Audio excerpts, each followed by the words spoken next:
तर या सगळ्या प्रकरणात पहिल्यापासूनच आरोप करणाऱ्या नितेश राणेंनी काय प्रतिक्रिया दिली आहे आपण पाहूया। सुप्रीम कोर्टच्या आदेशानुसार कुठल्याही आमच्या भगिनींवर माता भगिनींवर अगर बलात्काराचा आरोप कोणावरही करतात तर लगेच तात्काळ आरोपीला अटक करून कारवाई करावी असे सुप्रीम कोर्टची जजमेंट आहे।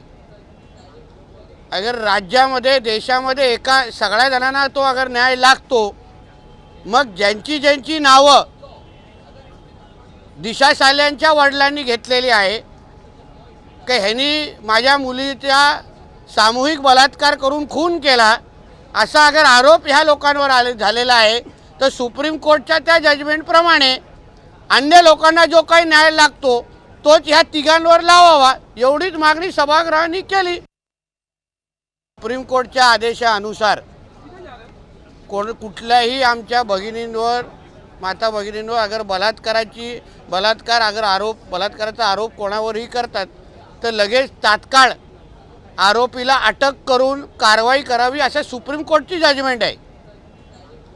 अगर राज्यामध्ये देशामध्ये सगळ्या जणांना तो अगर न्याय लागतो मग ज्यांची नावं दिशा साल्यांच्या तो उद्धव जी को अगर लगता है हम लोग सब लोग पॉलिटिकल आरोप कर रहे हैं तो फिर उन्होंने राणे साहब को क्यों फ़ोन किया और बोला कि मेरे बेटे को बचाओ इसमें।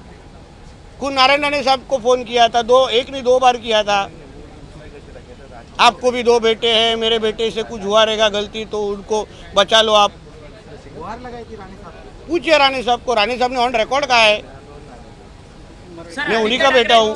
धुळ्यामध्ये SITच्या प्रमुख म्हणून SITमध्ये चिमाजी आप्पा नावाचा एक अधिकारी होता जो चिमाजी आढाव नावाचा एक अधिकारी होता तो त्या केसमध्ये इन्व्हॉल्व होता। जेव्हा ती केस झाली आमच्याकडे माहिती आहे की तो त्या केसमध्ये त्यांनी सगळा कव्हरअप करण्यामध्ये मदत करत होता। तर मी एवढेच पत्र लिहिलेलं की बा तुम्ही मला इन्क्वायरीसाठी कोणासमोर बोलवताय तो ज्याच्यावर आम्हाला संशय आहे त्याच्या समोरच आम्ही माझी माहिती द्यावी, पुरावे द्यावे जेणेकरून तो उचलणार आणि आरोपींना देऊन टाकणार।